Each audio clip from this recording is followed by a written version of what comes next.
बिस्मिल्लाहिर्रहमानिर्रहीम। तो आज हम लोग बात करने वाले हैं torque on a current carrying coil in a magnetic field की। एक ऐसी कॉयल जो मैग्नेटिक फील्ड के अंदर हो और उस कॉयल में से करंट गुजर रहा हो, तो उस कॉयल पर टार्क का क्या इफ़ेक्ट होगा। तो अब टार्क की इस इफ़ेक्ट को समझने के लिए हम कंसीडर करते हैं कि लेट्स सपोज हमारे पास दो पोल्स के दरमियान, मैग्नेट के दो पोल्स हैं, एक नॉर्थ पोल और एक साउथ पोल। इन दो पोल्स के दरमियान एक रेक्टेंगुलर कॉयल है, ऐसी कॉयल जिसमें से करंट फ्लो कर रहा है। हम नाम दे देते हैं इस कॉयल को ए, बी, सी और डी। तो ये हमारे पास नॉर्थ और साउथ पोल्स के दरमियान ए, बी, सी, डी एक कॉयल है जिसमें से करंट फ्लो कर रहा है। अब इसके जो हमारे पास राइट साइड है, इस पर जो फोर्स है वो आउट ऑफ द पेज लग रही है, और जो लेफ़्ट साइड है कॉयल की, तो उस पर जो फोर्स है वो इनटू द पेज लग रही है। अब इस बात को मैं रिपीट कर देता हूँ कि हमने नॉर्थ और साउथ पोल के दरमियान एक कॉयल ए, बी, सी, डी कंसीडर कर ली जिसमें से करंट फ्लो कर रहा है, और एक साइड पर आउट ऑफ द पेज और एक साइड पर इनटू द पेज फोर्स लग रही है। ये उसी रूल के मुताबिक जो हम पहले पढ़ चुके हैं। यहाँ पर मैग्नेटिक फील्ड भी है, करंट की डायरेक्शन भी है, तो हम फोर्स की डायरेक्शन फाइंड कर सकते हैं। और ये इसका एक्स एक्सिस है जिसके अलॉन्ग ये जो कॉयल है ये रोटेट कर सकती है। अब इस कॉयल में से चूँकि करंट फ्लो कर रहा है और ये कॉयल मैग्नेटिक फील्ड के अंदर है, तो इस पर जो फोर्स एक्ट करेगी वो होगी ILB साइन थीटा के इक्वल, और ये हम इससे पहले टॉपिक में डिटेल से पढ़ चुके हैं। अब इसमें जो थीटा है, ये थीटा L और B के दरमियान का एंगल है, यानी कंडक्टर और उस फील्ड के दरमियान का एंगल है। अब अगर हम इसी कॉयल के लिए कंसीडर करें तो जो AB साइड है और जो CD साइड है, तो ये दो साइड्स इस फील्ड के अलॉन्ग, यानी कि इस B के साथ जो इनका एंगल बन रहा है वो या तो 0 का एंगल बन रहा है या 180 का एंगल बन रहा है, और इन दोनों केसेस में जो साइन की वैल्यू है वो 0 होती है। तो हम कह सकते हैं कि AB साइड और CD साइड जो होगी उसके लिए जो फोर्स होगी वो 0 होगी, क्योंकि साइन 0 भी 0 है तो फोर्स 0 हो जाएगी, और साइन 180 भी 0 है तो फोर्स 0 हो जाएगी। अब बची दो साइड्स, एक BC साइड और दूसरा DA साइड।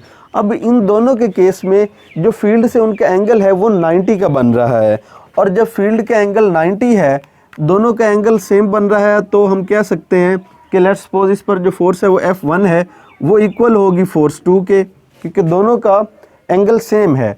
अब इसमें हम पुट करेंगे ILB साइन ऑफ 90, तो ये हो जाएगा ILB।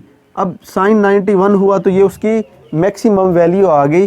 तो अब ये फोर्सेस दोनों मतलब इक्वल होगी और उनकी वैल्यू मैक्सिमम ये आ गई। अब इसमें फ़र्क क्या है कि ये एक आउट ऑफ द पेज और दूसरी इनटू द पेज है।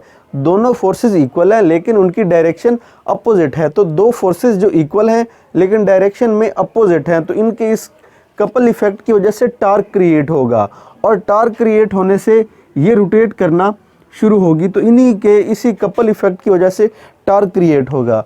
और टार्क किसके इक्वल होता है? टार्क हमारे पास होता है उसका मोमेंट आर्म इनटू फोर्स।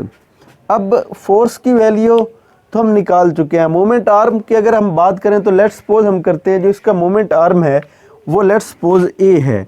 तो अब इसके लिए अगर हम टार्क लिखेंगे तो हमने मोमेंट आर्म को कंसीडर कर लिया A, और जो फोर्स है उसकी वैल्यू हम फाइंड कर चुके हैं ILB। तो ये है साइन थीटा, तो ये उसका टार्क हो जाएगा।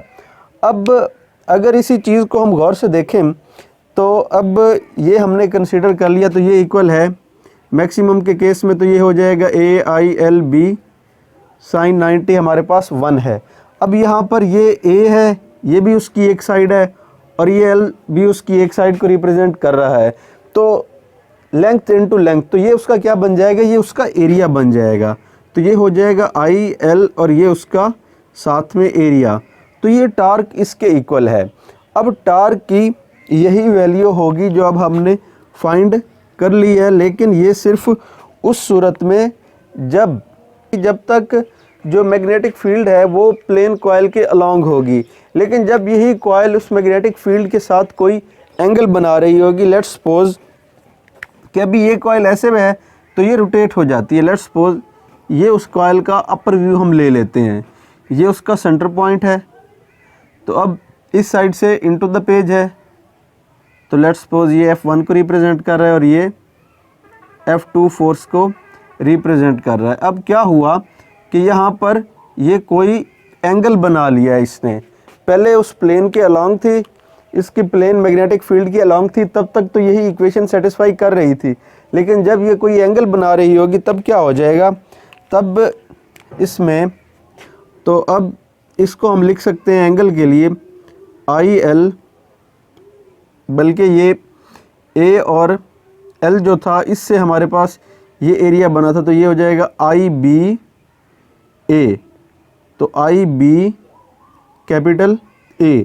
तो अब इसके साथ आ जाएगा कॉज ऑफ अल्फ़ा, कि जितना भी एंगल वह बना रही होगी ये जो कॉइल है तो उसकी वैल्यू हम यहाँ पर पुट करेंगे और इससे हमें टार्क फाइंड आउट हो जाएगा।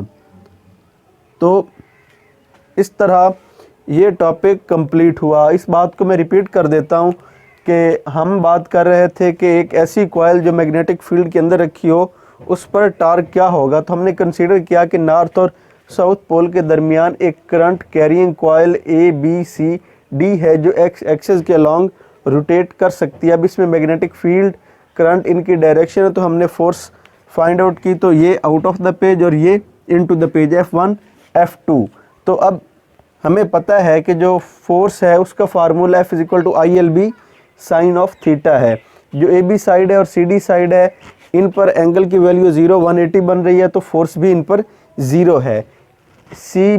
BC और DA जो साइड्स हैं उन पर एंगल 90 बन रहा है, तो दोनों फोर्सेस इक्वल है लेकिन उनकी डायरेक्शन अपोजिट है। अपोजिट डायरेक्शन की वजह से, कपल के इफेक्ट की वजह से वो रोटेट होना शुरू हो जाएगी, तो टार्क का इफेक्ट होगा, और टार्क है R क्रॉस F के इक्वल।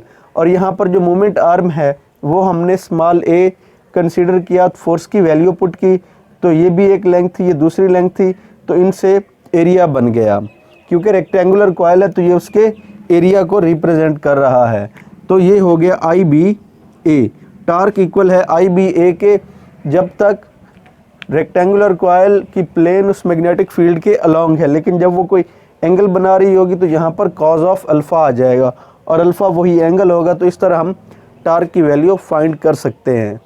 तो अगर इसके रिलेटेड किसी को कोई इशू है तो आप लोग हमसे कमेंट सेक्शन में बात कर सकते हैं। बहुत शुक्रिया, अल्लाह हाफ़िज़।